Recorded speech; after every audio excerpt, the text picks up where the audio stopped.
এই বাবান, এদিকে তাকাও। কি করছো? কি করছো? হ্যাঁ, কি করছো তুমি? হাই হাই, আমার লিপস্টিক গুলো দিল। কি করছিস?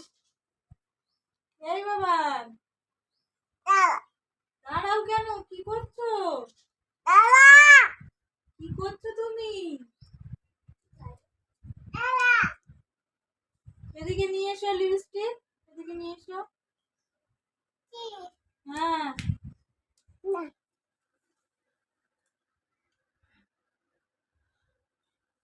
কি করেছো তুমি? কি করেছো? আমার লিপস্টিক কি করেছো? হ্যাঁ, দাও দাও, দিয়ে দাও।